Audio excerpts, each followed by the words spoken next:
Introduction. Welcome to the Stoic Bond. Life forces us to confront the unquestionably people come and go.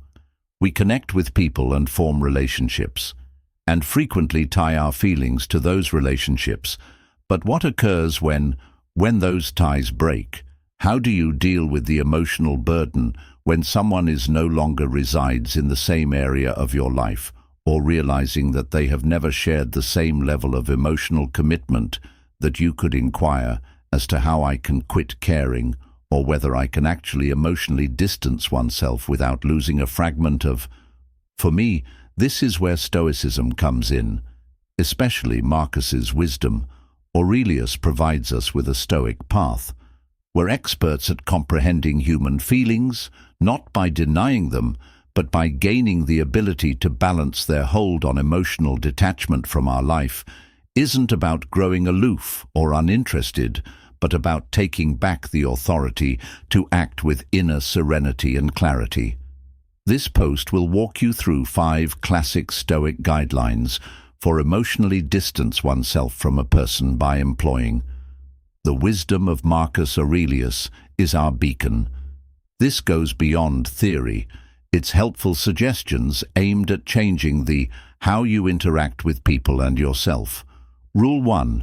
Recognize the transience of Marcus Aurelius reminds us of life. All we hear is a viewpoint, not an inactuality. Everything we perceive is a viewpoint. Not accurate in terms of emotional attachments that we frequently hold on to individual viewpoint of a story we write about their significance in our lives, yet the truth, all connections are temporary. The next time you're close, they're lost. Whether by distant death or the gradual fading of people's lack of intimacy can feel depressing. However, this is the first Stoic rule of embrace of detachment transience. When you understand that no connection is everlasting, you grow more. Being aware of the moment, have you ever attempted to grip a clump of sand at?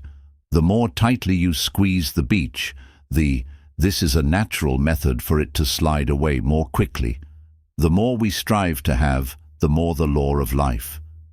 The quicker they fading. In my personal encounter, I had a friendship that lasted for than a decade. I expressed all of my dreams and anxieties. Night talks, but as time goes on, altered as much as I fought that the emotional barrier between us increased. My investment felt like a chain, keeping me with a person who is no longer reciprocated the same relationship. That it wasn't until I came to terms with the friendship had ended, and I could at last let go of that emotional. Marcus Aurelius would have recommended wait the same, with the exception that things will culminate, and when they do dominate, you will endure less hardship. 2. Control your feelings by logical reasoning. There's a propensity to rule.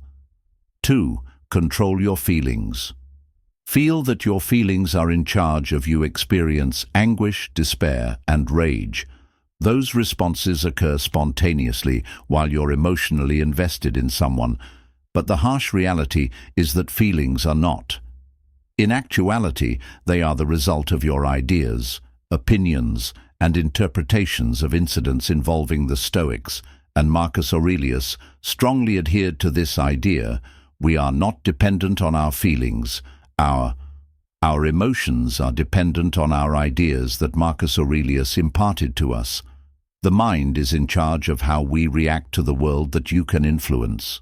Your thoughts are not aware of external occurrences. This will give you strength, he wrote. The first step in emotional detachment is understanding that your thoughts may control your emotional condition, and your ideas regarding a storm of emotions can be sparked by someone. Alternatively, they could calm that same storm. For example, you may be going through a breakup. You're replaying with broken emotions, discussions in your head that you are overanalyzing every detail, wondering why this occurred, or how they might go on. So the Stoic reply answer is simple: to change your focus rather than letting your emotions govern inquiry into the facts. How am I supposed to think about this? In a different way, you have to select ideas that relieve you of emotional pain. Consider it instead of the ideas that feed it. For a split second, when something occurs, when you feel neglected, when you quarrel with a loved one, you feel let down, what's the first action you take? You analyze the circumstances and provide significance to it, but it's not the actual incident that results in emotional unrest. It depends on how you see it. According to Marcus Aurelius, the soul becomes tinted with the hue of its ideas, indicating that your feelings are straightforward outcome of your inner conversation. Visualize you write a sincere text message to a friend or someone you care about. Hours spent with a love partner or family member pass without a response. Your mind starts working right away. Did I say something about working overtime? Incorrect. Are they upset with me or not? Care about me every minute of the day. The feelings begin to grow a little worry, then annoyance, perhaps even anger or worry. But what's the reality of the circumstance? Is it the postponement of their reaction that's making you feel storm, or is it how you understand it? The Stoic reaction to their silence is to contest that automatic emotional response using logical reasoning. What are they haven't, according to the facts? Replied, everything is pure beyond that. Conjecture rather than permitting your feelings to get out of hand. You take a moment to acknowledge that your emotions, feeling rejection or fear, are not based in actuality, but in your own mind. Question your knowledge of Marcus Aurelius's advice. Thoughts, don't simply take them for granted. I was once in this exact situation. Circumstance involving a close friend of ours, been talking about something significant, and they abruptly ceased answering it. I didn't give it much thought at first, but after several hours, I began to feel a creeping discomfort. Perhaps they're angry with me, believed I might have stated something incorrectly by the end of the evening. I believed that the friendship was based on the verge of collapsing. My feelings were concern, guilt, and irritation everywhere. But moment I paused to look at what was truly taking place, I came to a realization. Importantly, my buddy, nothing had occurred, had just become busy by the time I arrived. Quietly the following day they replied, without any problems and totally ignorant of the emotional upheaval I had experienced. In a brief flash of insight, I recalled the words of Marcus Aurelius. Pay attention to what you can control, ideas, your behavior, not the result or the individual's emotions. By rerouting your thoughts, you will discover how to let go of the distressing feelings if you're still. Please like and comment below if you're watching. Considering an indication you've observed in your own partnerships that your thoughts could be useful for others, are aware of comparable trends. And Rule 3, encourage healthy relationships. Use negative visualization techniques. Rule 3, use negative visualization techniques. Action at first looks unfavorable. Visualization may appear to be an odd or even detrimental behavior. Why would someone like to intentionally imagine losing someone or something? Give a damn. Doesn't that contribute needless worry? The reality is, Marcus advocates for the Stoic exercise. Among the strongest is Aurelius. Resources to support your emotional detachment rather than by making your heart harder, but by getting ready. Your thoughts for the unavoidable losses of life. The concept is straightforward, but profound. By considering the worst situation, reduce its emotional impact in advance. When or not this truly occurs does not imply that you become pessimistic, or being pessimistic indicates that you are training yourself to accept things as they are, instead of how you would like it to be. Do not disturb, wrote Marcus Aurelius, yourself by visualizing your entire life's challenges all at once instead of as when each one comes along. Handle it calmly. And self-control is fundamentally detrimental. Imagine how visualization increases resilience. someone you have a strong bond with, partner, friend, or relative. Now imagine your existence without them out of your daily existence. How painful and uncomfortable does that feel? That's precisely what the Stoics are saying. Felt that by confronting the emotional, the pain of loss in your thoughts, lessen its ability to destroy you in reality. I recall doing this in the period when my closest friend was considering relocating abroad. We had been years of inseparability, and the idea of their position on the other side of I felt dread in the world. But instead, I choose to embrace that terror rather than repress it. I would fantasize what life would be like every day, similar to how I imagined things without them. Me going about my daily activities while hanging out with friends and experiencing happiness in novel items before they truly moved. I wasn't caught off guard by sadness or loneliness, even though the loss still hurt. But I've already practiced it in their mind, and that was the deciding factor in another. One feature of negative visualization is acknowledging that loss is a normal part of one day. Everything you value in life will be eliminated either by separation or change.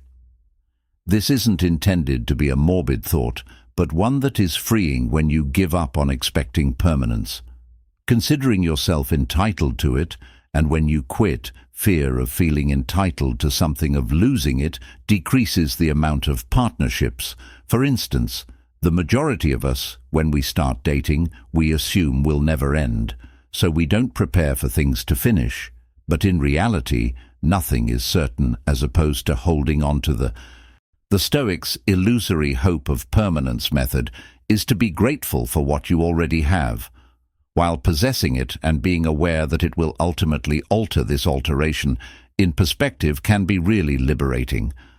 Had a relationship in the past where I was always worried that it would end. The idea of losing that somebody consumed me, but as I began to practice unpleasant imagery, I stopped being fixated on Ming over attempting to influence the result. I pictured my life after the romance.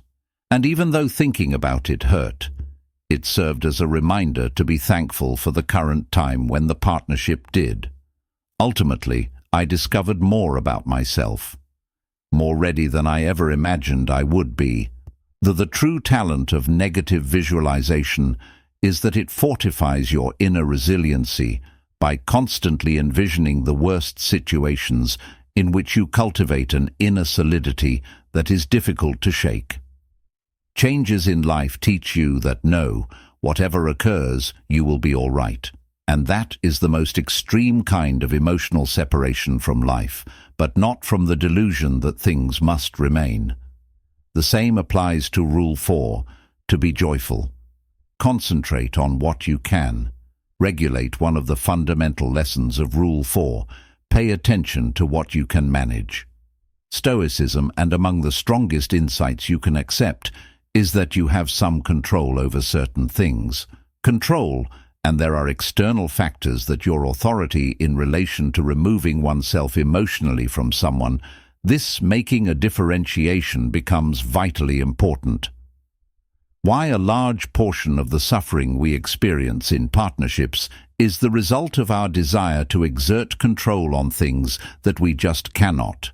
In his Contemplations, Marcus Aurelius focuses on the importance of maintaining focus only on the things that we can control, ideas, deeds, and reactions. Everything else that other individuals do, the results of circumstances, the passing time, is beyond our control.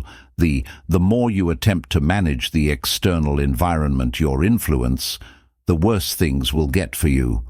Therefore, emotional detachment is not about aloofly separating from other people, instead of letting go of your attachment to results that you are unable to determine. When you're devoted to someone, regardless of whether it's romantic partner, friend, or relative, it's normal to wish to affect how you want them to care about you as much as you are concerned about. However, the unpleasant reality is that you cannot manage their feelings. You can't make someone adore and value you.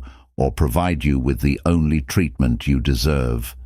How you react is something you can control. To their behavior, pause to think back to a moment when you attempted to affect a person's emotions or behavior. Perhaps you went above and above to win someone's love, or you're worn out yourself, attempting to demonstrate your value to a friend who never showed genuine appreciation for. How likely did that feel to you when it left you? Feeling helpless, worried, and frustrated while you were pursuing an object. Outside of your control, based on my personal experience, I once had a relationship in which I felt as though I was attempting to maintain unity, no matter how much I worked hard to schedule the mailing of dates. Kind remarks or displaying emotions accessible, like if I were always one, they would pull away if I stepped behind them, and I would make a greater effort. It was a cycle of constant worry, since I was attempting to regulate their perception of me. When I at last began to accept the idea of concentrating solely on what I could direct my own behavior and self-worth, I started to release the "I was anxious," since I knew I couldn't make them treat me better or show me more love. My attitude was that I could control, and I decided to separate the relief at that point. That resulted from relinquishing that. The heavy emotional load was one of the most freeing actions you can take, for you must accept your feelings. Independence, and the notion that your contentment, emotional stability, and tranquility are not reliant on the actions of another person or emotions when you put your emotional well-being in the hands of someone else. Give up your authority and you'll become a captive to their behavior, emotions, and make choices as though you were in a friendship, where you feel marginalized all the time. Your pal doesn't find time for you. You feel abandoned since they used to. This hurts, of course, and you may discover thinking back on what you did incorrect or the reason they withdrew. But the important thing is that they act outside. The only thing you can control is the way you decide to react. You wish to devote your energies to following someone who doesn't think highly of you, or concentrate on fostering the connections and pursuits that make you happy and satisfaction. When you change your pay attention to what you can manage, own emotional condition, that you start to recover. You no longer have to wait for your power, the approval or attention of another person to feel whole, instead of making your own emotional balance separate from outside. In my personal life, I've experienced relationships where I became aware that I was giving the other person too much authority. How someone treated me, if they weren't close or contemptuous, I would feel inadequate. If they were kind and considerate, I would feel appreciated. It was a draining roller coaster. But I began applying. I consciously adopted Stoic values. Choice to no longer associate my value with how people behaved. I started to concentrate on fostering my own psychological health. Regardless of how they behave, this wasn't a sign that I didn't care. Rather, it was ceased allowing their behavior to control my inner tranquility as the ultimate aim of Rule 5. Acceptance. Indifference is not the same as emotional detachment. It is acknowledging that life is the unpredictability of humans erratic, and that regardless of how we wish we had complete control over everything, we are limited to accepting things as they are, instead of how we would like them to be. To see yourself coping with a breakup, you feel abandoned, wounded, and overtaken by the circumstances. In your head races, wondering what I might have done. Something unusual. What caused this occur? Is it possible to solve this? These are natural inquiries, but they have their roots in a wish to exert authority over something that has already occurred, a wish to undo the result rather than torturing oneself. The Stoic reaction to what-if scenarios is to accept the situation as it is. Marcus Aurelius outlines the obstacle to action moves forward. Action is what stands in. In other words, the way becomes the way. The challenges we encounter are not barriers, They are chances for you to develop when you accept the things that are beyond your control. Give up squandering energy attempting to alter the past or sway others, and begin concentrating on how you can proceed. During one of the hardest periods of my life, I suffered the unexpected and agonizing loss of a partnership I believed to be strong at. Initially, I was overcome with the urge to comprehend the reasons behind it and what I might have been done differently, but gradually I recognized that the only path to tranquility was to accept things as they were. Not as I had hoped. I was unable to alter the past, and I was powerless to what I could sense about the other person's feelings. I responded to that loss by exercising control. Rather than holding on to what was lost, I accepted the current situation and discovered strength of the acceptance rule. 5. Consider the larger picture image of yourself when you're completely intertwined in a relationship's feelings or challenging circumstance. It's simple to lose viewpoint. Stoic philosophy, in particular through Marcus Aurelius's teachings, motivates us to stand back and consider the larger picture of Aurelius, frequently underlined that our problems, anxieties and wants are only little moments in the immensity of time. By embracing this more comprehensive viewpoint, detachment from emotions gets simpler. Ask yourself crucial questions such as, will this suffering be significant in 5 years? This individual genuinely defines my entire life. Changing your attention from sudden emotional upheaval to a greater degree of introspection aids in your realization that a large portion of your anxiety is related to temporary situational stoicism, serves as a reminder that no one individual or occasion should have great authority on our emotions' health when you're too attached. It's simple to make someone that your happiness is the center of the universe, and one's sense of self-worth can be linked to whether they are in your life or not. However, taking a step back and looking at the larger, this image serves as a reminder that life is always relationships and change, but intense are only a portion of what you path. You are a fully realized person, with your individual journey and encounters in the intensity of a separation or emotional conflict, which might be difficult to understand. This viewpoint, but considering the bigger picture, your life's scope, aids in your comprehension that emotional storms have not destroyed you. Prior to that, you and life both moved on. Reflect about past relationships, or there were times when you believed your world was disintegrating. Those wounds recovered, and you grew more powerful, and the natural rhythm of existence is this: wiser. In my personal life, I have gone through an agonizing separation that seemed to be the end of my life for weeks. I was obsessed with the feeling that the future had been lost its brightness, but I gave it time, myself, to consider the wider picture, and discovered that this individual, while crucial, was not the pivotal event of they were a part of my path in life. But not my whole narrative, but when I zoomed out, I considered the partnership to be a single chapter in a far more extensive story, and I started to make the Stoics emotionally detached. Marcus Aurelius in particular highlights the transience of all ties, feelings as well as circumstances. Everything in life is temporary, and what matters most is how we react to these unavoidable shifts. By considering the wider picture, you develop a sense of inner calm by understanding that life will keep flowing, regardless of your transient connection. This more expansive viewpoint enables you to. Detachment from emotions does not mean that you stop compassionate, but because you recognize that attaching excessively to transient objects only results in needless detachment from emotions is not about indifference, it's about comprehension that life is far more expansive than any one person-to-person interactions or painful moments. By considering your life to be a huge interwoven network of encounters that you get out of the tunnel vision, that a strong emotional bond can produce.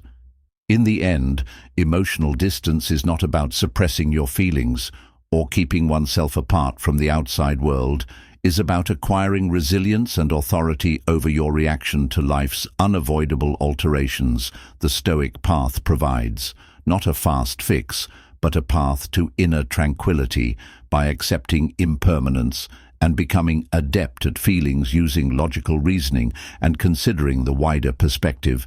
You will discover that emotional distance is a self-liberation deed. Therefore, the following.